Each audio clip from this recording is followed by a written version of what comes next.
Hello दोस्तों, कैसे हैं आप लोग। उम्मीद करता हूँ अच्छे होंगे। तो हम लोग क्लास 12th का मैथमेटिक्स पढ़ रहे हैं और हम लोगों ने आ, मतलब हम लोग एक आई के सवाल कर रहे थे, एक्सरसाइज 1I। ठीक है। तो उसके मैंने आपको सवाल नंबर 9 तक मैंने बता दिया था, सवाल हम 9 तक कर चुके थे। आज हम अगले सवाल करेंगे। तो देखो, अगला सवाल है, 10वां सवाल है। ये बोल रहा है कि सिद्ध कीजिए एफ एक्स बराबर mod of greatest integer of x, यानी इसे इंग्लिश में बोलते हैं ग्रेटेस्ट इंटीजर। ठीक है, इसे इंग्लिश हिंदी में बोलते हैं महत्तम पूर्णांक। फलन एफ आर से आर ना तो एक ही और ना ही आच्छादक है, जहाँ ये जो दिया है वो एक्स से कम या उसके बराबर महत्तम पूर्णांक को निरूपित करता है। ठीक है, तो पहले आप समझो कि महत्तम पूर्णांक होता क्या है, इस चीज़ को समझो पहले। ठीक है, देखो महत्तम पूर्णांक होता क्या है। जैसे मैं आपसे बात करूं कि कोई हमारे पास में मान लो एफ एक्स बराबर कोई भी महत्तम पूर्णांक है एक्स। ठीक है, अगर मैं एक्स की जगह पर 1.2 रखता हूं तो एफ ऑफ 1.2 कितना आएगा, ये आएगा, इसमें 1.2 रख दो तो ये हमेशा 1 आएगा। ठीक, यदि देखो पॉइंट के बाद जो भी नंबर होगा, अगर एक्स का मान प्लस में है तो एक्स का मान अगर प्लस में है और पॉइंट के बाद कुछ भी नंबर है तो उसको छोड़ देते हैं, मतलब ये वाला मान रखते हैं। ठीक है, जैसे एक्स बराबर 3.2 है तो अगर मैं 3.2 निकालूंगा तो ये कितना आ जाएगा, 3। ठीक, 3.2 होगा तो 3 आ जाएगा। यानी जो भी पॉइंट में दिया है उससे कम लेते हैं। ठीक, जो भी पॉइंट में दिया है उससे क्या लेंगे, कम नंबर लेंगे हमेशा ही।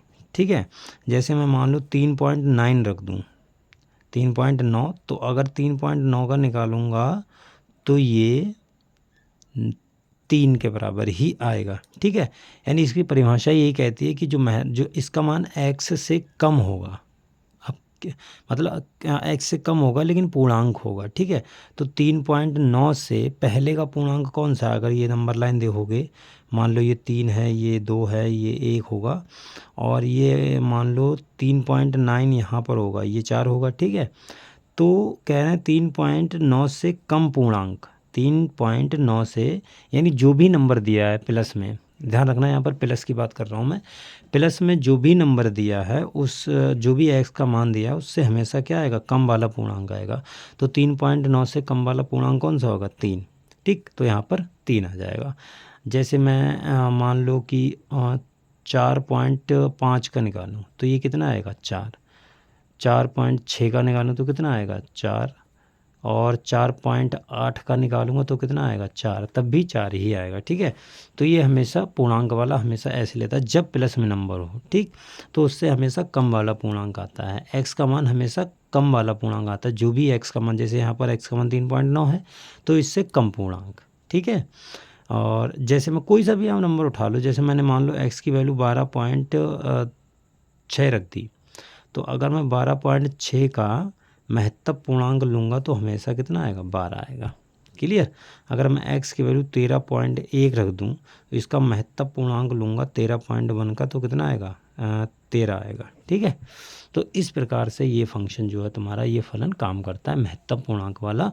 आप सीधे से समझ लो, ऐसा समझ लो कि x का मान हमेशा कम होगा, कम वाला पूर्णांक होगा जो भी हमें x का मान दिया रहेगा। अच्छा, अगर मान लो आपको ऐसा निकालना हो, जैसे 3 निकालना हो सिर्फ, तो अगर मैं 3 का पूर्णांक लूँगा तो ये 3 ही आएगा, यानी जो भी पूर्णांक होगा वो हमेशा एज इट इज वैसे ही आ जाएगा।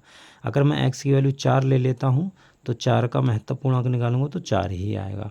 अगर मैं x की वैल्यू 5 ले लेता हूँ तो 5 का महत्तम पूर्णांक निकालूंगा तो हमेशा 5 ही आएगा। जो भी पूर्णांक होगा, अगर पॉइंट में नहीं है तो वही आने वाला है, अगर पॉइंट में होगा तो उससे कम वाला पूर्णांक आएगा। बस इतना से समझ लो। अच्छा, अगर तुम्हारा मान लो माइनस में है तो माइनस में होगा तो क्या करोगे, जैसे मान लो कि x बराबर -1.2 है तो माइनस का 1.2 निकालोगे तो ये कितना आएगा, इसको ध्यान से समझो। देखो मैंने क्या बोला है कि कम वाला पूर्णांक। अगर आप ये नंबर लाइन बनाओगे, जैसे 0 यहाँ पर होगा, -1 यहाँ पर होगा, 2 माइनस यहाँ पर होगा, -3 यहाँ पर होगा, ऐसे करके बढ़ते चले जाएंगे।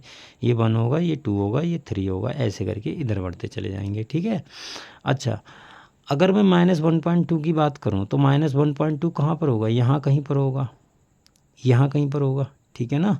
-1.2 यहाँ कहीं पर होगा। अब आप क्या देख सकते हो कि -1.2 से कम वाला पूर्णांक कौन सा है भाई। अगर मैं इधर जाऊँगा तो कम की ओर जाऊँगा ना भाई। इधर देखो -1 से -2 छोटा है, -2 जो है -1 से छोटा है। तो मैंने क्या बोला कि इसमें महत्तम पूर्णांक की परिभाषा में हमेशा क्या कहते हैं, कम पूर्णांक वाला नंबर लेना है, ठीक है। तो -1.2 है, इससे कम अगर मैं बात करूं, इससे कम वाला पूर्णांक कौन सा है, तो कम वाले के लिए आप इधर जाओगे माइनस में, कम वाले के लिए इधर जाओगे। अगर मैं यहाँ प्लस में बात करूँ तो कम वाले के लिए पीछे आओगे, ठीक है। ज़्यादा के लिए अगले जाएंगे प्लस वाले में, और कम पूर्णांक के लिए पीछे आएंगे। लेकिन इसमें क्या करते हैं, इसमें माइनस के लिए हम कम पूर्णांक वाला पीछे जाते हैं। ये दिख ही रहा है कि -2 है वो -1 से कम होगा, -3 है -2 से कम होगा। सबसे बड़ा इसमें माइनस का बनी होता है, माइनस वाले जितने भी नंबर होते हैं, ये बात पता होगी आपको। तो -1.2 की बात करूँगा तो ये -2 आ जाएगा।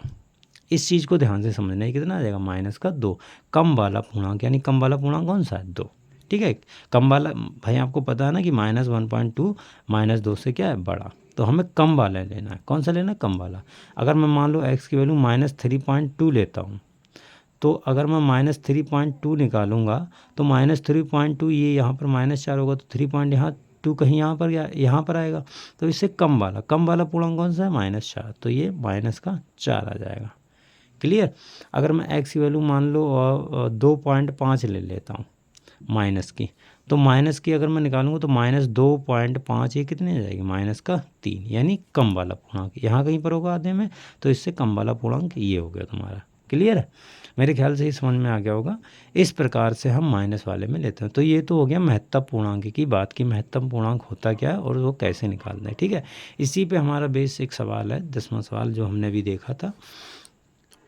तो देखो 10वां सवाल है हमारे पास में कि सिद्ध कीजिए कि f(x) बराबर महत्तम पूर्णांक x द्वारा प्रदत्त महत्तम पूर्णांक फलन f r से r, कहाँ से r से r में जा रहा है ना। ये पूछ रहे हैं कि ये बोल रहे हैं कि सिद्ध करो, ये ना तो एकाकी है ना तुम्हारा आच्छादक है, ठीक है।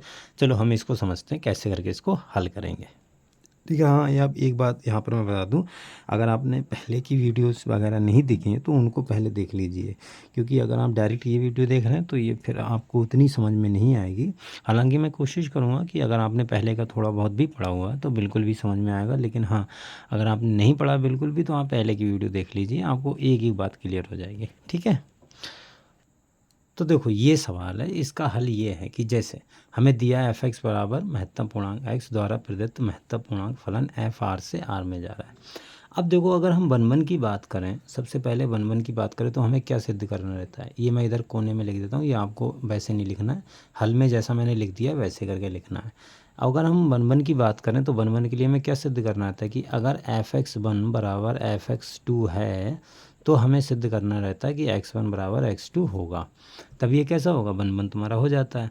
अब देखो यहाँ पर जो x1 है x2 है ये इस वाले r से आते हैं, मतलब ये प्रांत से आते हैं, यानी इसे इंग्लिश में बोलते हैं डोमेन, तो ये डोमेन से आते हैं। लेकिन जो f(x1) है ये पूरा f(x1) ये तुम्हारा इस वाले r से आता है, ठीक है। अच्छा, अगर मैं बात करूँ, देखो x1 मान लो x1 मैंने 1.2 ले लिया, तो अगर मैं 1.2 रखूँगा इसमें तो 1.2 का क्या आएगा, 1 आएगा। अभी मैंने बताया इससे कम 1 क्या कहते हैं 1 आ जाएगा। और अगर मैं 1.9 ले लूँगा, क्यों ले रहा हूँ ये, क्योंकि मुझे इसी में मतलब इसी में नंबर कोई सा लेना है और मुझे उनकी इमेजेस अगर बराबर करनी है तो वो नंबर भी बराबर होने चाहिए। एक ही फंक्शन के लिए हमें यही प्रूफ करना रहता है, ठीक है। तो यहाँ पर देखो 1.2 लिया तो ये 1.2 का महत्तम पूर्णांक कितना आ गया, 1, और 1.9 का हमने अगर हम निकाल रहे हैं तो उसका महत्तम पूर्णांक कितना आ गया, 1। अब देखो यहाँ पर एक बात आप देखो कि यहाँ पर f1.2 बराबर 1.9 के है,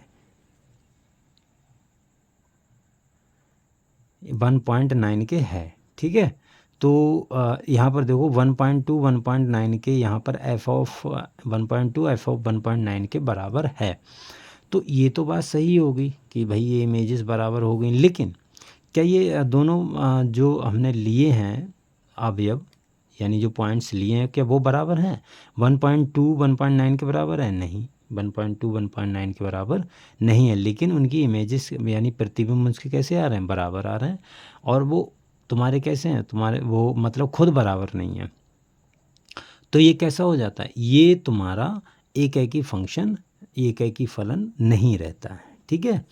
तो मतलब क्योंकि इनके ये खुद अवयव बराबर नहीं है, लेकिन उनकी जो प्रतिबिंब है वो बराबर हो गए, अवयव बराबर नहीं है। जो हम मन में मान के चलते हैं कि अवयव भी बराबर होने चाहिए, या वहाँ पर यहाँ पर अवयव बराबर नहीं है, ठीक है। तो ये तुम्हारा क्या कहते हैं, एक तो नहीं होगा। अच्छा, एक नहीं होगा, ये तो बात हमने सिद्ध कर दी, लेकिन हमें आच्छादक के लिए क्या करना है? आच्छादक के लिए हम जानते हैं, देखो हमें पता है कि सभी दशमलव की संख्याएं वास्तविक होती हैं। भाई हमें पता है कि जो पॉइंट्स में जो नंबर होते हैं, पॉइंट्स होते हैं, नंबर होते हैं, वो आर में आएंगे, सीधी सी बात है। वास्तविक संख्याओं में सब आता है, सब कुछ जितने भी नंबर होते हैं सब वास्तविक संख्याओं में आते हैं, सिर्फ कॉम्प्लेक्स नंबर को छोड़कर। वो हमने अभी पढ़ा नहीं, वो आपने थोड़ा बहुत 11वें में पढ़ा होगा, 12वें भी है, मतलब यहाँ पर भी पढ़ेंगे बहुत डिटेल से उसको। तो देखो 0.7 बिलोंग्स टू आर। अब देखो यहाँ पर 0.7 बिलोंग्स टू आर तो कर रहा है भाई, ये तो करेगा, लेकिन आर में एक्स का कोई मान ऐसा नहीं है कि एफ एक्स बराबर 0.7 ला कर तुम्हें दे दें। भाई देखो सीधी सी बात है, अगर हमें आच्छादक प्रूफ करना है तो हम क्या मान के चलते हैं? आच्छादक के लिए मैंने आपको पहले ही बता रखा है, आच्छादक के लिए हम क्या मान के चलते हैं? आच्छादक के लिए हम जो भी फंक्शन दिया रहता है, मान लो ये एफ एक्स है, इसको बाई के बराबर मानते हैं, भाई बाई के बराबर मानेंगे।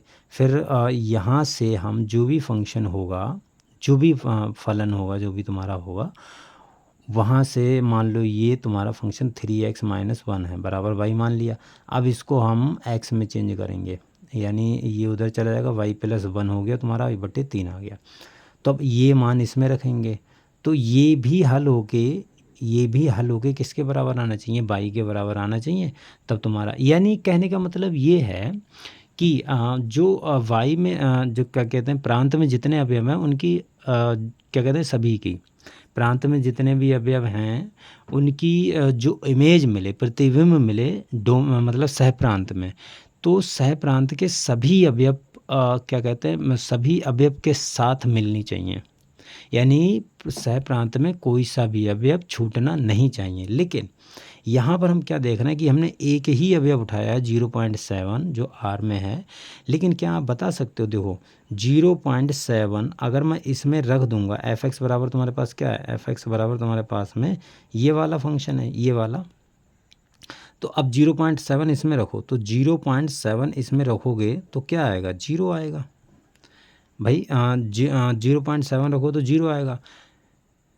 अच्छा, क्या तुम्हें इस क्या कहते हैं 0.7 इसमें है, बिलोंग्स टू आर है, लेकिन आर में ऐसा कोई सा भी मान नहीं है जो एफ एक्स बराबर कितना आ जाए? 0.7 आ जाए। क्या कोई सा भी मान ऐसा होगा कि अगर मैं इसमें 0.7 रखूँगा तो वो 0.7 आ जाएगा?